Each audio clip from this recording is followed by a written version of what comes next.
Mark, okay, copyright. It's always a big issue with Yeah, photographers. I mean, we You have know, had we people on about copyright, haven't we, on previous episodes? So it is worth checking that out yeah, because we've actually had a big series. We had a bit of a serious conversation about it with them, didn't we? So, but yeah, it is a bit of a minefield.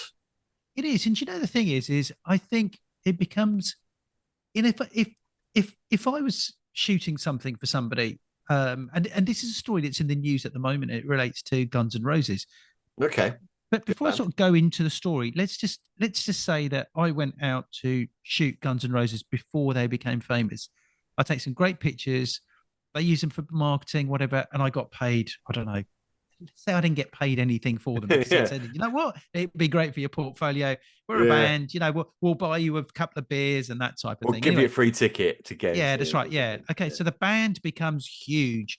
yeah. And as they become huge, they become world famous and they go on for years, you see that your images are being used. Now, as a photographer, you'd naturally sort of think, I want a piece of my cake here.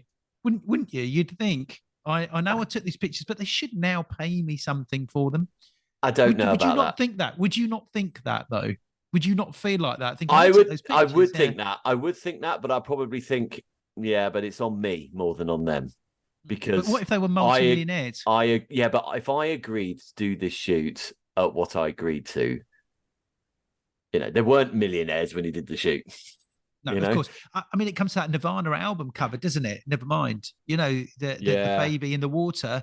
I think he had an unsuccessful lawsuit as he got older. He said yeah, that he was made fun of. His life had been made a misery, something like that, yeah. wasn't But he it? also Because used it as a chat up line. So, of um, course, that's right. Yeah. you know, So people do come out of the woodwork, don't they? When it comes to when there's when money there's there, people money, come out there. yes, That's right. Anyway, so this story, Guns N' Roses and its management team are facing a new lawsuit filed by photographer Katerina Benzova. It's filled with allegations of copyright infringement and workplace sexual harassment. So that's a different okay. Well, thing. that's a different thing, Okay. and I can imagine that with the early days of Guns N' Roses, I think there was a lot of that, unfortunately, Yeah, that's right. Yeah. from what It I've says read in autobiographies and stuff. yeah. Benzova's suit argues that Guns N' Roses and its management company, Team Brazil, falsely claimed ownership over a number of her photos, leading to widespread infringement and unauthorized uses in print and digital media, ad campaigns, and other outlets. And Benzova also claims that Guns N' Roses manager Fernando Lebe made numerous unwelcome sexual advances towards her. We're not going to talk about that. No, And but we're just talking about the actual photo. And it yeah, says here that the sexual lawsuit comes a few weeks after Guns N' Roses filed their own suit regarding the photography. That she claimed that she improperly registered her photos of the band with the Copyright Office and has false alleged copyright infringement against various persons and entities. The band is seeking a declaration that Benzova's registrations are invalid and that she has no ownership interest in the copyright to the subject's okay. photographs and videos. Well, that's a bit different. Okay, so it's quite. This is where it gets a bit murky, isn't it? Because if I shot someone, let's say I shot a singer-songwriter at a local pub, he gave me 50 quid for it. I give him the photos and say, well, you can use them how you want. Mm. Yeah, I mean that's fine. But I would also say, well, I still own the copyright because I am the author of the work. So although you can use them how you want, okay, you can't say you shot them or your friend shot them, or you can't, and I say this to people, the families that I shoot, because I do sell USBs, and I say, look, you can print these out as many times as you like. You can make calendars out of them, you can make albums out of them, whatever. But what you can't do is enter the picture of your baby into a competition saying you took the photo when you didn't, because I did. That's the copyright. That's the authorship. It's my work. You cannot claim someone else shot this work. And if you want to enter it into something like that, you have to give me the credit. Yeah. That for me is what copyright's really all about. Yeah. Do you agree with that? I do. Yes. Yes. So if this photographer said, well, yeah, you can use these how you want, but I own the copyright. Okay. I am the author of the work. And Guns N' Roses are trying to negate that. That's not on for Guns N' Roses. They shouldn't be doing that because this photographer shot the work. She is the author of the work. End of. There's no no argument of that. Slash didn't take this photograph. Do you know what I mean? Yeah. Yeah, this photographer did. So so that is the ownership part. Now, if she took the pictures, they say, well, yeah, you can use it for marketing, whatever, and they're still using it for marketing and whatever, well, that's on the photographer, because that's what she said they could do.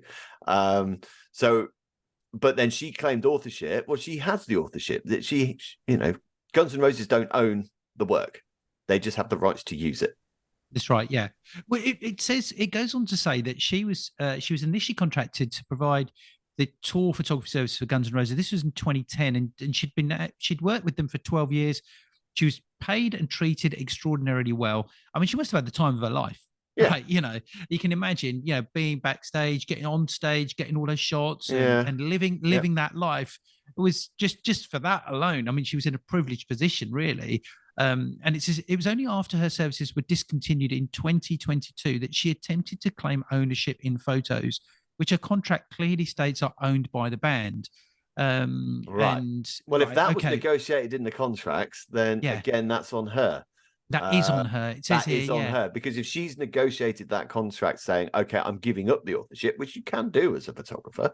Yeah. I would never do that personally, but but I would say, no, the authorship is me, but you can use them for X, Y, and Z. That's on her then. Yeah. Or her lawyer or whoever. Yeah. And what she worked for, she says that, or her suit says she regularly worked for Guns N' Roses as a freelance photographer for 12 years, shooting 364 shows or 30 legs of the band's tours between 2010 and 2022. And during that time, she worked largely, this is important, she largely worked without a formal contract, and only had a formal contract for about 18 weeks. Now, you can imagine how a photographer would get caught up in all of that and saying, I'm having the time of my life here. This is great. You can imagine saying, oh, yeah, I'm on tour with Guns N' Roses here, you know, and you're working, and she was looked after and all of that. But, you know, should she, basically what we're saying is she should have been more aware of I suppose, her legal, where she stood with it all. She should have done. I mean, I'd always have a contract if I was doing something like that. Yeah, you've got to have a contract stating what you want it to state. It can state anything you want, and if the agreement is you do give up your authorship, then you charge for that as well. By the way, yeah, yeah. I mean, it's always going to be that dodgy ground when photographers says, "Well, I was the one that took the photos." You know, of course I've got copyright, but the things there are things in contracts, and I have a passage on every invoice that I give to my families. It's something Copyright Act of 1988, I think it was, or something like that. That says that the copyright is with Mark Denson and Reach Photography, and that's how it is. However, you can use it for X, Y, and Z. Yeah, and Guns N' Roses in their suit, it said Benzover signed a written engagement agreement declaring that one of the band's touring affiliates, Waterhead, would own the rights to her work. Well, and she signed that. It. She signed it. The band claimed the terms of that agreement were extended by a fully executed oral modification as Benzover continued to work with Guns N' Roses over the years. And furthermore, Guns N' Roses claimed that Benzover signed new crew member employment memorandums in 2016 and 2021, and those allegedly stipulated the copyrights to her work would be owned by another Guns N' Roses touring affiliate, Gundam Productions. So, you know, I'm sure when it comes to something like that, a band, their management are going to have everything as watertight as they possibly can. I'm talking, talking from photography. I'm talking from merchandise sales. I'm talking about everyone that's related and working to the band, with the band in some capacity or whatever.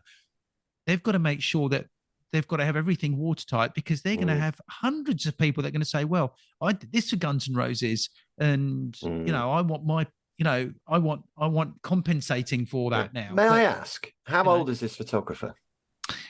I don't know. It doesn't actually say anywhere in. I mean, I've read this in several articles, but I don't see the couple that I'm referring to at the moment. I can't see how old she is. I mean, the only reason I say this is because, she is, I'm afraid, banked to rights if this is all right for what she's signed and all this kind of stuff. I do think, though, when you're a big entity like Guns N' Roses, you should sort of have a think about, well, do we really need to have the authorship? If she's allowing us to use it for X, Y, Z, just let her have the authorship. If she's an new, young, up and coming photographer, yeah, cut her a break. Do you know what I mean? I understand they need to look after their own entity, but I mean, you know, they're all worth a buck, so it's not really a big problem. The thing is, I think use them I mean, for whatever. Yeah. Why take the authorship away? I don't. Yeah. You don't need to.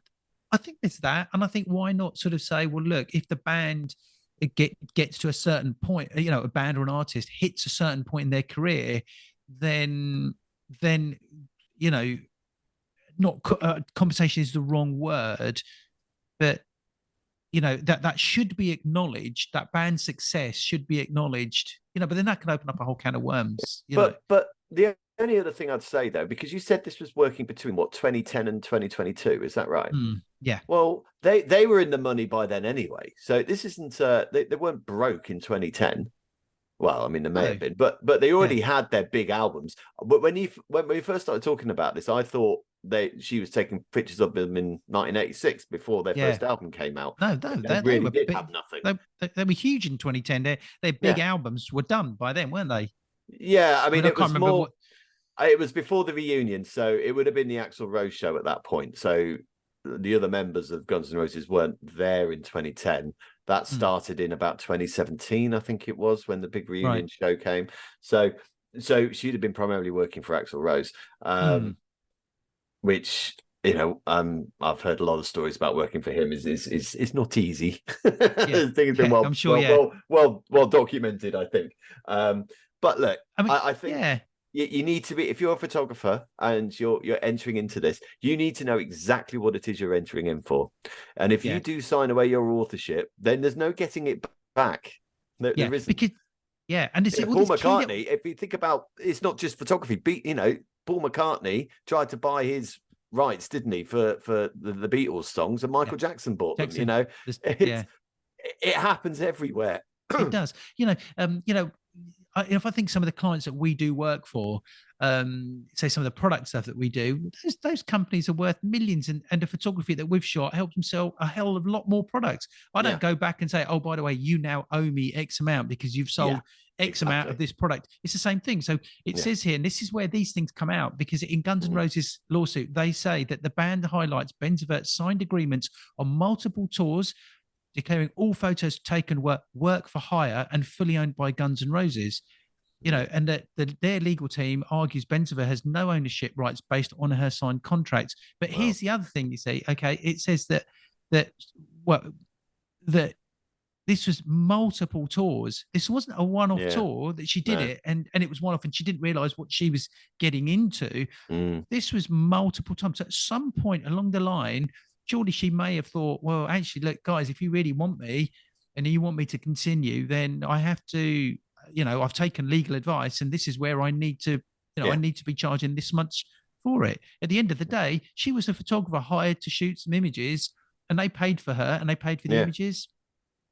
I'm afraid so, and she signed it. But also, in this respect, absolutely. But also, if you're a big multi-platinum band selling, it just. And if she was a young up and coming, cut the small guy a break as well. You know, you don't have to be all about money grabbing. I mean, this is photography. It's not really going to affect your bottom line, really, if she then produces a book on the pictures that she took of Guns N' Roses. Exactly. Yeah. It's not a problem. You know. Yeah. I want to just finish off on. Don't be mean. I just want to finish off on the last thing, because I think this will be interesting to all photographers, all creatives, really, because it says, ultimately, the courts must pass complex details of contracts, conduct, and business relationships between creatives and clients to deliver justice. This case underscores a vital need for clear written agreements defining copyright ownership and conduct standards up front, especially since bands wield disproportionate power to exploit creatives struggling for exposure. Ethics demand level playing fields to foster artistic growth on both sides, right? You know, and I think that's hugely important. Yeah, you know, and you know, and when it says, especially since bands wield disproportionate power to exploit creatives struggling for exposure, did we speak about this in the last pod or one of the other ones? You know, about your portfolio. You know that no one really cares about your portfolio. No. You know, they just want you to do work for free. Event organizers, oh, we need a photographer. Oh, just come along and you'll sell loads of pictures. No, you won't. No. Right. Yeah. You know, and so we are exploited. Photographers are exploited, but in many cases, photographers allow themselves to be exploited because under the sort of belief that, hey, you're going to get loads more work out of this. You come and do this job for us. We're going to give you loads more work, and you're going to make loads of money. Unfortunately, the real world doesn't work like that. So stop doing work for free.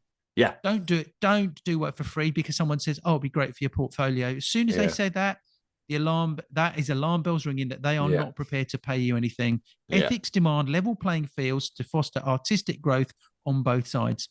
Correct. That's what it says. That's where we'll finish off.